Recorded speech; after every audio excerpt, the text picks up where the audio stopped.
Shalom Jemaat yang dikasihi Tuhan, senang sekali saya Pendeta Rubin Adi Abraham bisa melayani Anda dalam ibadah ini. Hari ini saya akan menyampaikan firman dengan judul Bertumbuh dalam Hal Memberi. 2 Korintus 9 ayat 6-8 berbunyi demikian.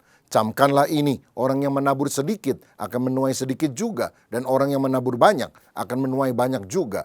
Hendaklah masing-masing memberikan menurut kerelaan hatinya, jangan dengan sedih hati atau karena paksaan, sebab Allah mengasihi orang yang memberi dengan sukacita. Dan Allah sanggup melimpahkan segala kasih karunia kepada kamu, supaya kamu senantiasa berkecukupan di dalam segala sesuatu, dan malah berkelebihan di dalam pelbagai kebajikan. Puji Tuhan. Sebagai orang-orang percaya, kita harus sadar bahwa segala yang kita miliki sebetulnya adalah punya Tuhan. Mazmur 24 ayat 1 berkata, Tuhanlah yang mempunyai bumi serta segala isinya dan dunia serta yang diam di dalamnya.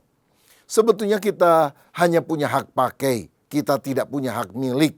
Semua itu hanyalah titipan Tuhan yang harus kita kelola dengan baik dan kita harus pertanggungjawabkan kepada Tuhan pada hari pengadilan. Saudara-saudara, kan itu mari kita mengelola semuanya sesuai dengan kehendak Tuhan. Kita harus menjadi bendaharawannya Tuhan yang bertanggung jawab kepadanya. Nah, saya percaya bahwa memberi persembahan sebetulnya adalah wujud ibadah dari orang yang beriman. Karena dalam Amsal 3 ayat 9 dan 10 berkata, muliakanlah Tuhan dengan hartamu dan dengan hasil pertama dari segala penghasilanmu.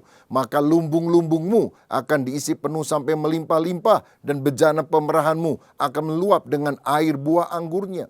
Kalau kita memuliakan Tuhan dengan harta kita, dengan persembahan kita, maka Tuhan berjanji akan melimpahi kita dengan berkat-Nya. Saudara, dalam Ulangan 16 ayat 16b sampai 17 ada aturan bagi orang yang beribadah. Dikatakan, janganlah ia menghadap hadirat Tuhan dengan tangan hampa, tetapi masing-masing dengan sekedar persembahan, sesuai dengan berkat yang diberikan kepadamu oleh Tuhan Allahmu.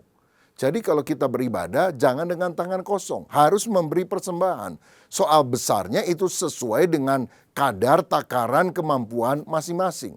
Pada zaman dulu orang Israel kalau beribadah membawa domba, membawa merpati, juga memberikan persembahan berupa uang. Kita sekarang juga bisa memberikan persembahan berupa uang atau hal yang lain untuk kemuliaan nama Tuhan. Sebab dengan memberi kita menyatakan kemurahan hati yang merupakan sifat Allah yang harus nampak dalam kehidupan orang percaya.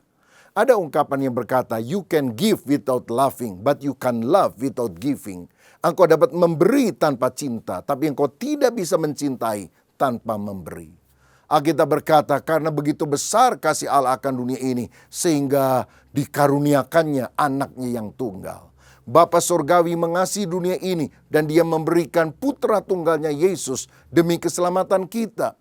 Nah, kalau Tuhan sudah memberikan yang terbaik, apa yang kita berikan kepada Tuhan yang telah begitu baik dalam hidup kita? Saya yakin bahwa ciri orang beriman adalah rela berkorban atau mengorbankan yang terbaik bagi Allah.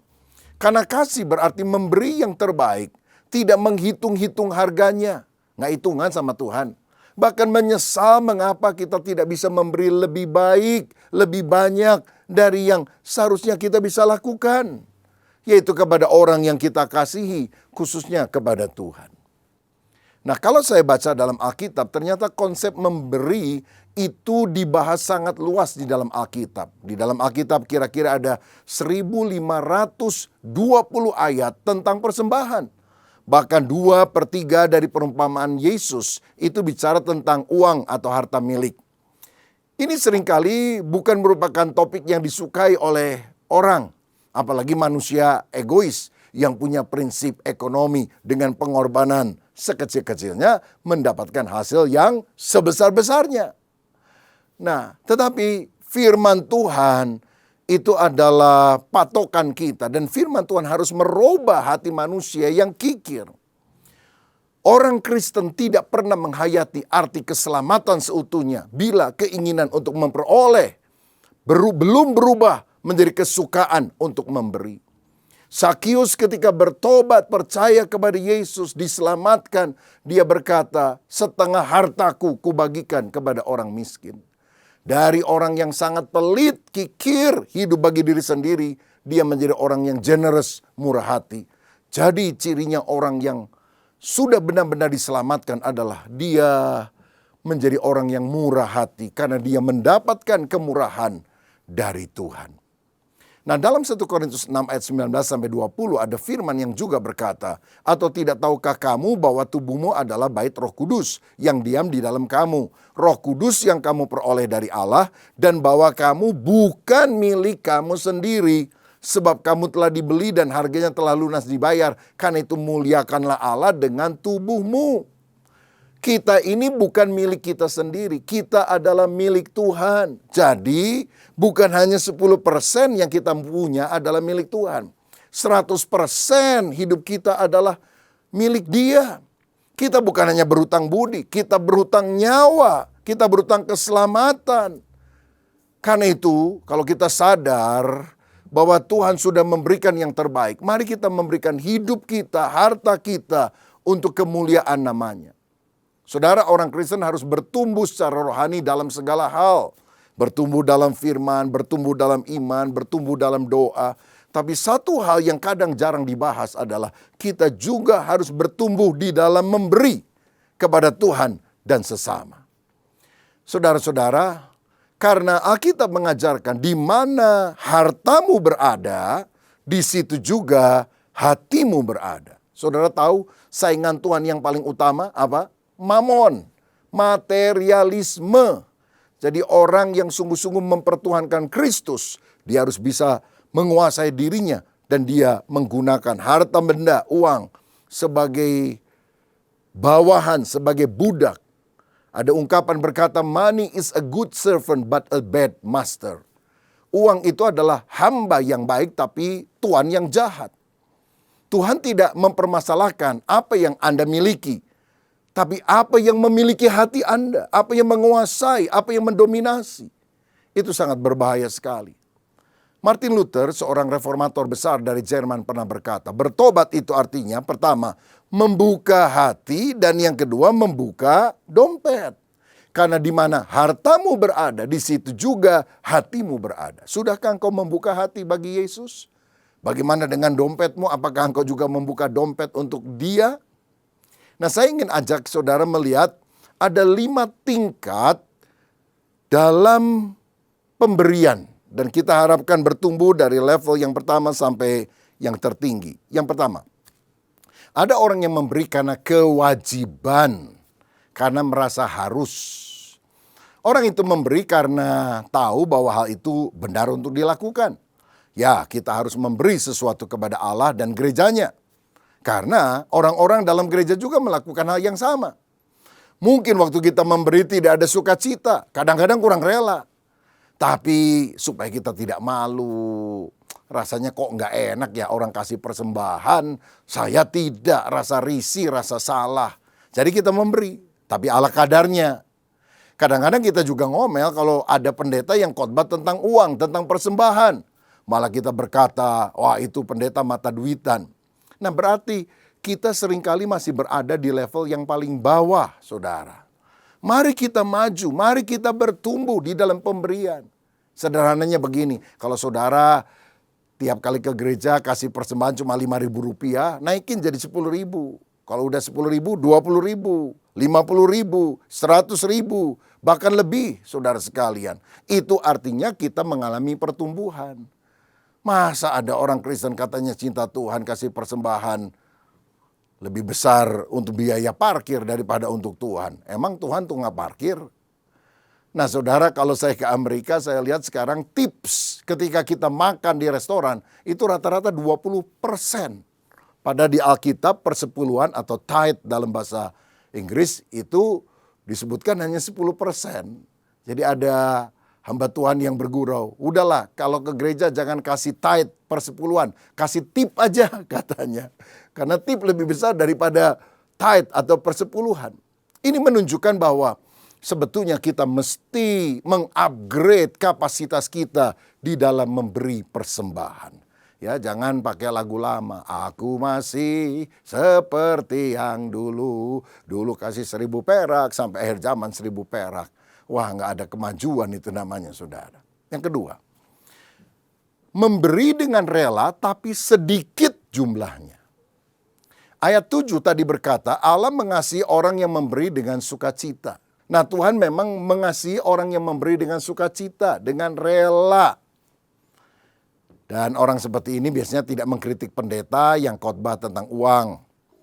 Dia tidak terpaksa kalau memberi. Dia juga tidak ngomel. Oh, bagus ya. Dia memberi dengan rela, sukacita. Tapi jumlahnya sedikit.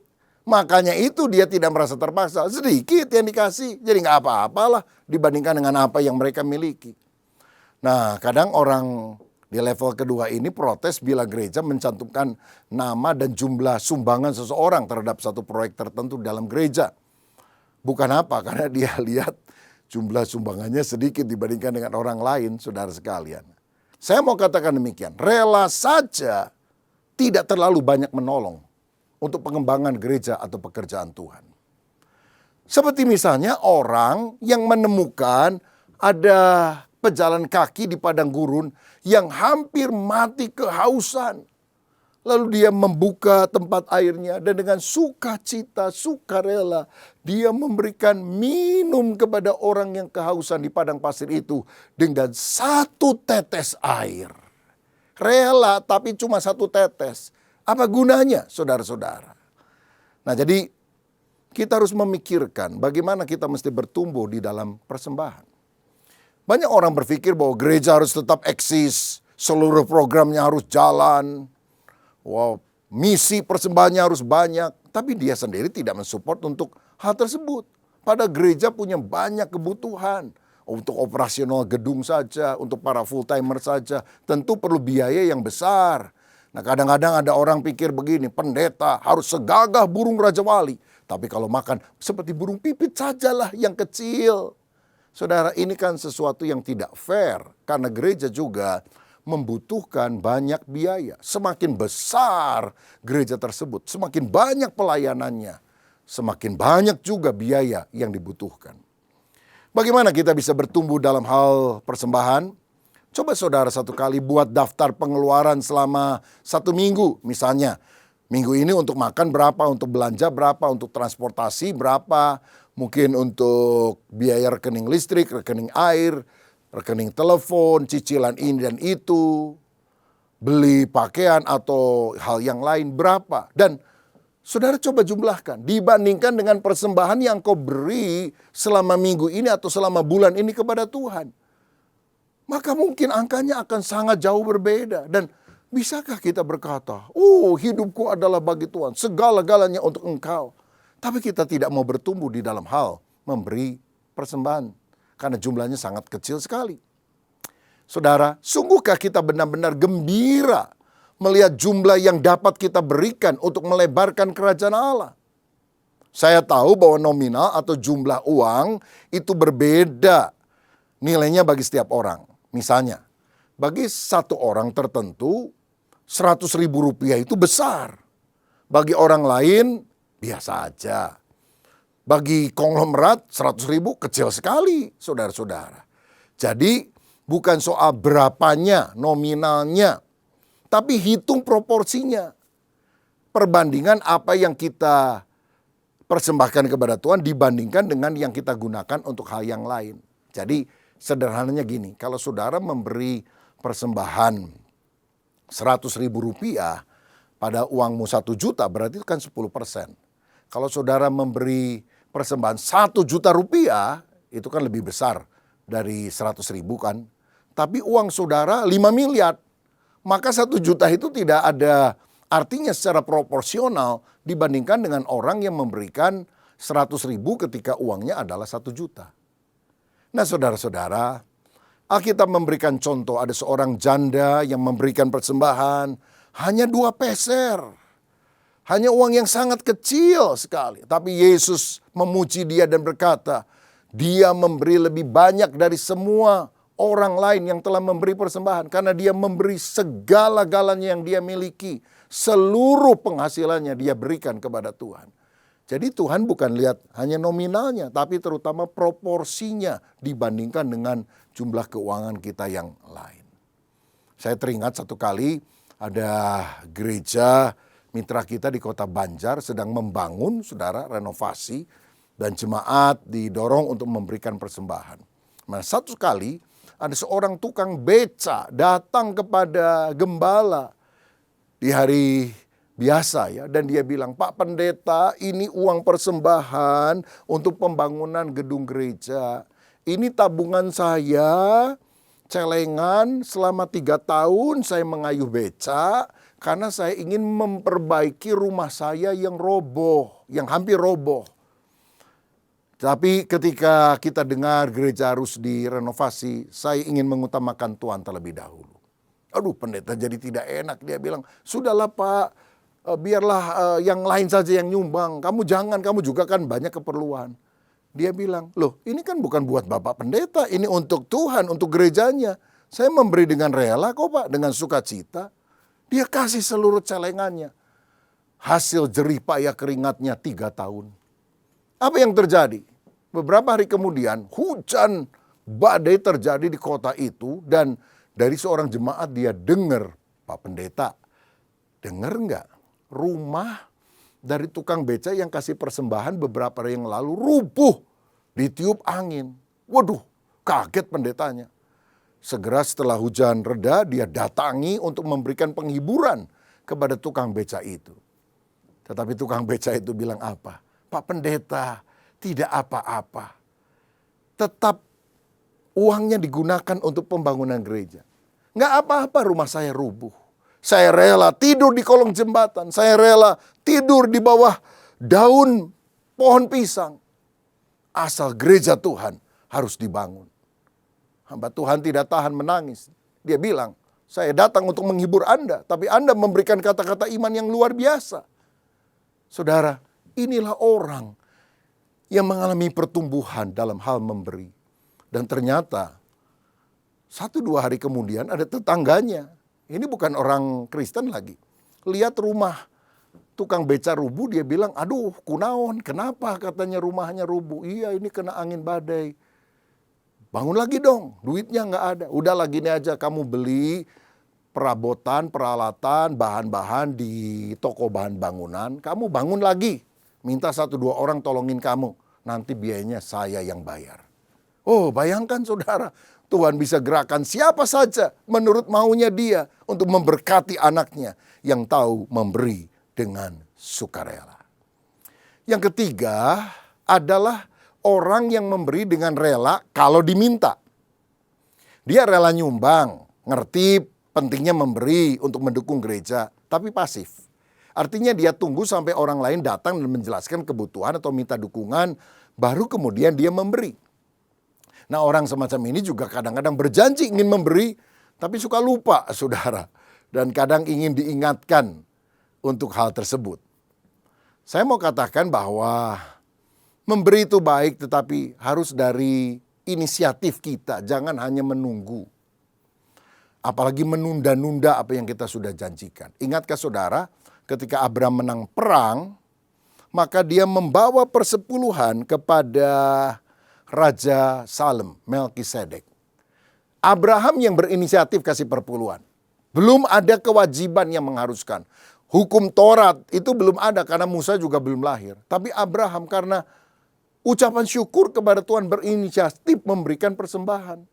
Oh, ini kan sesuatu yang luar biasa. Jangan karena disuruh kita memberi, tapi dari dasar hati kita yang terdalam. Satu kali ada orang kaya mengeluh kepada pendeta karena dia dengar ada orang-orang yang mengkritik bahwa dia orang pelit, kikir katanya. Dia bilang, "Pak Pendeta, saya ini kikir gimana? Saya ini sudah ke notaris. Dan saya udah bikin pernyataan, semua harta benda saya, kalau saya mati, saya kasihkan untuk gereja. Karena istri udah meninggal, saya juga nggak punya anak. Udah buat gereja saja, nanti kalau saya sudah mati." Tapi kenapa orang mengkritik saya? Pendeta bilang, "Bagus dong kalau begitu." Tapi saya punya cerita ya. Ada babi sama sapi. Satu kali babi ngomel sama sapi. "Pi, kamu tahu nggak? Itu manusia itu suka jelek-jelekin saya. Kalau maki orang, babi lu. Kalau ada orang males, males kamu kayak babi. Kalau jorok, jorok kayak babi. Kenapa bukan kayak sapi?" Padahal saya kan berguna untuk manusia. Coba bayangkan, saya ini dagingnya suka dimakan manusia, jadi sate babi. Ya, kalau orang lamaran suka bawa kaki babi. Tapi kenapa kok saya dijelek-jelekan? Oh gini loh, babi, kata sapi. Saya ini memberi kepada manusia waktu saya masih hidup. Susuku diperah, anaknya minum, anak yang punya peternakan ini bisa minum. Badan saya dipakai untuk mengangkat barang-barang berat. Jadi saya sudah berguna, berjasa ketika saya mati. Lah kamu itu jadi sate babi dan sebagainya kalau kamu sudah meninggal. Saudara, maksudnya apa? Mari kita jadi berkat, bukan nanti kalau kita udah mati. Selagi kita hidup, kita belajar jadi berkat, memberi persembahan yang terbaik. Level yang keempat adalah orang yang memberi tanpa diminta dan tanpa pamrih. Wah, ini luar biasa. Tanpa diminta dan tanpa pamrih. Pada umumnya orang sulit memberi bila pemberiannya itu tidak dihargai atau tidak ada ucapan terima kasih atau tidak ada perhatian dari si penerima. Orang semacam ini adalah orang yang sulit memberi kepada organisasi sosial atau gereja tanpa melihat fotonya dulu, kebutuhannya dulu. Dan kalau dia memberi, dia mau memberi langsung, memberi sendiri kepada orangnya. Nggak mau titip sana-sini, begitu. Nah, ini berbeda dengan orang yang bertumbuh dalam hal memberi pada level keempat. Karena orang pada posisi ini memberi tanpa diminta dan tanpa pamrih, tanpa mengharapkan balas jasa. Saudara ingat ada wanita yang pernah menuangkan minyak narwastu murni yang mahal harganya ke kaki Yesus dan menyekanya dengan rambutnya. Apa Yesus minta? Enggak. Dia melakukan karena cinta kepada Tuhan. Dan dia melakukan tanpa pamrih. Tuhan, aku udah lakukan ini. Tolong nama saya dicatat ya dalam Alkitab. Enggak, saudara-saudara. Dia memberi tanpa diminta. Dia memberi tanpa pamrih. Dan melihat motivasi yang demikian, Tuhan bilang, apa yang dilakukan wanita ini akan selalu diingat orang ketika Injil diberitakan. Karena sebetulnya minyak narwastu ini menurut adat budaya Yahudi harus disimpan sampai pada hari pernikahan. Dan ketika ada mempelai pria, maka minyak itu harus diberikan kepada mempelai pria tersebut. Tapi ketika ketemu dengan Yesus, kasih Yesus mempesona hidupnya. Karena dia orang berdosa yang diampuni dosanya oleh Tuhan. Sehingga dia belajar memberikan yang terbaik tanpa pamrih. Saudara-saudara, kalau kita berada pada level ini, kita bisa memberi melalui gereja atau organisasi sosial tanpa perlu tahu kepada siapa itu akan disalurkan. Pokoknya untuk orang yang membutuhkan. Saudara-saudara, di GBI sebagai Ketua Umum Sinode, saya juga mengadakan sebuah kegiatan namanya Battle Project. Jadi membangunkan gereja-gereja yang sudah mungkin hampir 10 tahun berusaha membangun gereja, tapi tidak mampu karena ketiadaan dana, kita support, kita bangunkan sampai jadi, saudara-saudara. Dan bersyukur ada banyak orang yang kemudian menitipkan uang kira-kira 150 juta, dan dia bilang, tolong Pak titip ya, terserah di desa mana, nanti tolong bangunkan saja. Ya tentu kalau sudah jadi kita memberikan laporan, foto-foto, dan meminta si donatur untuk datang pada waktu peresmian. Ada yang datang dan bisa hadir dalam peresmian dan kita sangat bersuka cita. Dan mereka juga bersuka cita karena benar-benar persembahannya bisa bermanfaat bagi jemaat. Dan jemaat juga banyak yang menangis karena yang kita kasih hadiah berupa gedung gereja yang baru.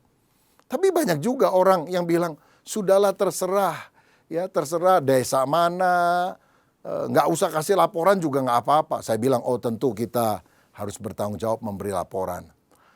Orang itu bilang, pokoknya saya juga nggak usah datang, asal jemaat itu bisa diberkati, saya sudah senang. Wah ini luar biasa saudara-saudara ya. Jadi datang untuk melihat juga suatu yang bagus. Tapi ada juga orang yang bilang, pokoknya untuk pekerjaan Tuhan silahkan. Level yang kelima, ini hampir beririsan dengan yang keempat, adalah orang yang memberi secara tersembunyi, tentu secara sukarela dan dalam jumlah yang besar. Matius 6 ayat 3 dan 4 menjadi dasar yang dilakukannya. Tetapi jika engkau memberi sedekah, janganlah diketahui tangan kirimu apa yang diperbuat tangan kananmu. Hendaklah sedekahmu itu diberikan dengan tersembunyi, maka Bapamu yang melihat yang tersembunyi akan membalasnya kepadamu. Orang semacam ini memberi bukan karena ingin dilihat orang, bukan ingin dipuji orang. Tapi karena dia tahu, Allah melihat, Allah tahu. Dia akan memberikan pahala bagi orang yang memberi dengan tulus. Orang tidak menghargai, orang tidak memberikan terima kasih, nggak apa-apa. Saya tidak melakukan untuk orang itu. Ini urusan saya dengan Tuhan. Dan dia melakukan itu sebagai lifestyle, gaya hidup. Nggak hanya tergerak sebentar lalu memberikan, lalu kemudian nyesel. Tidak demikian. Tapi itu pola hidup. Dia telah mempersiapkan persembahan-persembahan yang ada. Bahkan dia sudah menganggarkan. Misalnya selain persepuluhan 10% dia anggarkan. Misalnya 5% atau 10% untuk persembahan. Ada seorang rekan yang bilang gini, Pak Rubin, tolong kalau ada proyek pembangunan apapun, saya diberitahu ya. Karena tahun ini saya anggarkan 2 miliar rupiah untuk memberi untuk gereja-gereja di desa. Wow, luar biasa saudara-saudara.